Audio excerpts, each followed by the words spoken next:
యామిని కాస్త అక్కడి నుంచి వెళ్ళిపోతుంది. ఇదేంటి, ఇది రాజుని పెళ్లి చేసుకోవడం కోసమే వాళ్ళ కుటుంబాన్ని ఎదిరించి కావ్య నుంచి దూరం చేసి ఇంత ప్లాన్ చేస్తే ఇప్పుడేంటి ఇలా మాట్లాడుతుంది అని చెప్పి ఇంకా అనుకుంటూ ఉంటుంది వైదేహి. అయితే ఇంకా గ్రీన్ సిగ్నల్ ఇచ్చేసినట్టే కదా.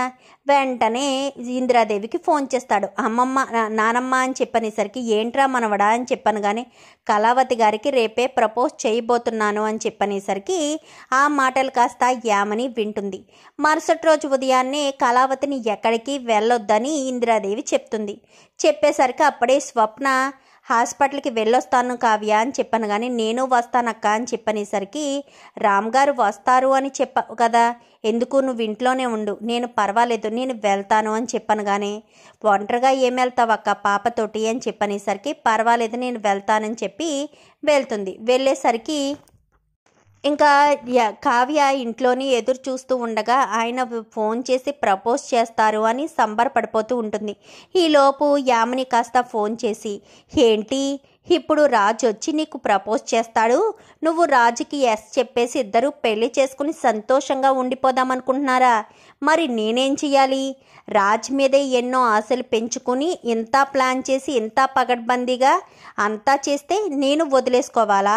రాజు నీకొచ్చినా చెప్పినా ప్రపోజ్ చేసినా నువ్వు రిజెక్ట్ చెయ్యాలి అని చెప్పనేసరికి నేనెందుకు రిజెక్ట్ చేయాలి అనగాని చేస్తావు కావ్య, ఖచ్చితంగా చేస్తావు. ఎందుకంటే మీ స్వప్నక హాస్పిటల్కి వెళ్ళింది అని నువ్వు అనుకుంటున్నావు కదా, హాస్పిటల్కి వెళ్ళలేదు, మా వాళ్ళ చేతిలో కిడ్నాప్ అయ్యింది అని చెప్పనేసరికి ఈలోపు గబగబా కావ్య కిందకొచ్చి నేను అర్జెంటుగా బయటికి వెళ్ళాలి అనగాని ఎక్కడికి వెళ్ళడానికి వీల్లేదు, రామ్ వస్తున్నాడు అని చెప్పాను కదా అని చెప్పనేసరికి ఈలోపు రామ్ రానే వస్తాడు. హాయ్ కళావతి గారు అని చెప్పనేసరికి ఏంటి హడావిడిగా ఉన్నారు అనగానే అవును చిన్న హెల్ప్ అర్జెంటుగా బయటికి వెళ్ళాలి అనగానే పదండి వెళ్దాము అని చెప్పి ఇద్దరు కూడా బయలుదేరతారు. బయలుదేరేసరికి ఇంకా ఎక్కడికండి అని చెప్పాను, కానీ మా స్వప్నక్క ఫోన్ చేసింది హాస్పిటల్ దగ్గరికి రమ్మని అని చెప్పనేసరికి హాస్పిటల్ దగ్గరికి వెళ్తారు. అక్కడ ఏమీ ఉండదు. ఇంతకీ మీ స్వప్నక్క ఎక్కడున్నారు కనిపించట్లేదు అనగానే ఫోన్ చేసేసరికి ఫోన్ సిగ్నల్ పలానా చోట దగ్గర వచ్చి ఆగిపోయినట్టుగా ఉండడంతో వెంటనే అప్పుకి ఫోన్ చేస్తుంది. అప్పు స్వప్నక్క సెల్ ఫోను ఎక్కడ ఆగిపోయిందో చూసి చెప్పు, ఏ లొకేషన్లో అనగానే పలానా లొకేషన్లో అక్క, లొకేషన్ కూడా నీకు షేర్ చేస్తున్నాను అని చెప్పనేసరికి పదండి అని ఇద్దరు కూడా అక్కడికి వెళ్తారు.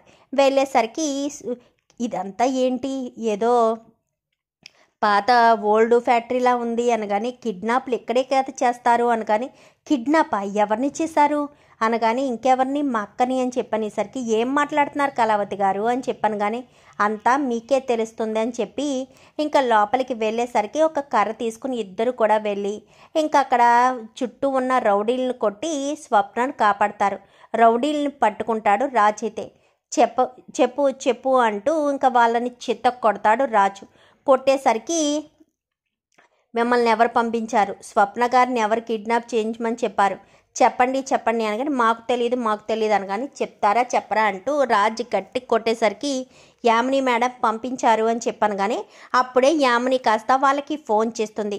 ఆ ఫోన్ అక్కడే పడిపోవడంతో వాడు పారిపోతాడు. ఫోను లిఫ్ట్ చేసి చౌదరి పెట్టుకుని అయ్యా రాజ్ కావ్య ఇద్దరు వచ్చేస్తున్నారు, ఎట్టి పరిస్థితుల్లో వాళ్ళకి దొరకొద్దు, ఆ స్వప్నను మాత్రం వదిలిపెట్టద్దు, నేను ఏం చెప్తానో అప్పటి వరకు నేను చెప్పినట్టుగా చెయ్యండి అంటూ యామిని మాట్లాడిన మాటలు కాస్త రాజు విని ఫోన్ కట్ చేసేస్తాడు.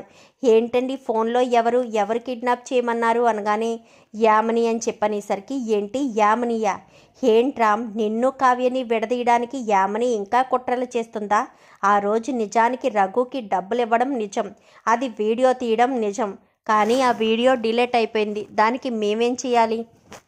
కానీ యామిని పెళ్లి చేసుకోవడానికి అంత కుట్ర చేసింది.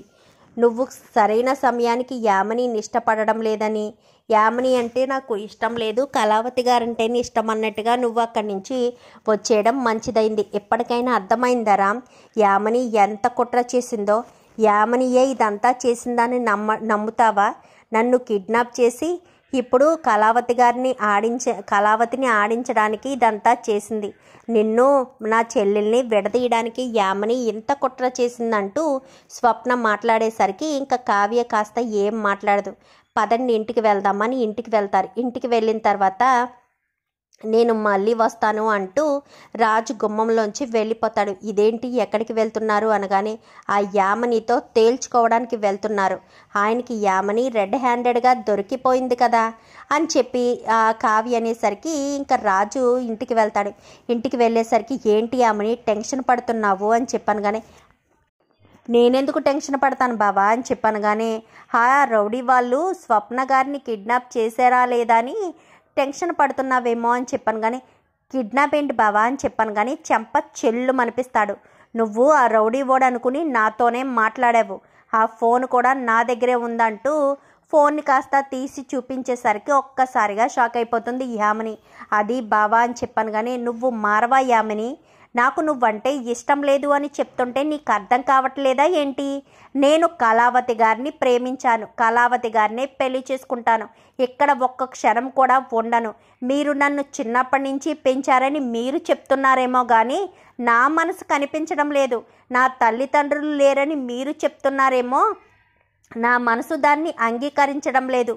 మీరు ఏం చెప్పినా గుడ్డిగా నమ్మి వినేస్తాను అని అనుకోవడం మీ భ్రమ. నా మనసు ఏది మీరు చెప్పేది నిజమని అనిపించట్లేదు. దొగ్గిరాలింట్లో ఉన్నప్పుడే నాకు ఎంతో సంతోషాన్ని అనిపిస్తుంది.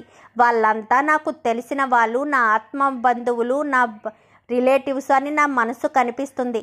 అది గుర్తుపెట్టుకోండి. నేను ఇక్కడ ఒక్క క్షణం కూడా ఉండను అనగాని అది కాదు బావా, నిన్ను దూరం చేసుకోలేక అని చెప్పాను కానీ పెళ్లిపీటల మీదే నీ మెడలో తాళి కట్టలేనంటూ అంతవరకు వచ్చిన తర్వాత వదిలిపెట్టేశాక నిన్ను మళ్ళీ నేను ఎలా పెళ్లి చేసుకుంటాననుకున్నావు?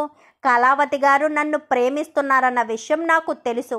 నా మీద ఆవిడ కోపం చూపించినా ద్వేషం చూపించినా నాకు ఆవిడే కావాలి, ఆవిడనే పెళ్లి చేసుకుంటాను. ఇష్టపూర్వకంగా కాకపోతే బలవంతంగా అయినా ఆవిడనే చేసుకుంటాను తప్ప నిన్ను మాత్రం పెళ్లి చేసుకోను అంటూ రాజు తెగేసి చెప్పి గబగబా పైకి వెళ్ళి తన సూట్ కేసుని కాస్త తీసుకొచ్చేస్తాడు. బావా ఎక్కడికి బావా, వెళ్ళొద్దు బావా అనగాని ఇంకా ఇక్కడే ఉండి నువ్వు చెప్పే మాయమాటలు, నువ్వు చేసే మోసాలు నమ్మి మోసపోలేను. అయితే ఆ రోజు పెళ్ళిళ్ళలోకి వచ్చిన రఘు కూడా బహుశా నిజమే వాడిని కూడా కొనేసి ఉంటావు నువ్వు, అందుకే వాడు అబద్ధం చెప్పాడు. వీడియో తీసామో అని చెప్పినప్పు వీడియో లేకుండా ఎలా పోతుంది?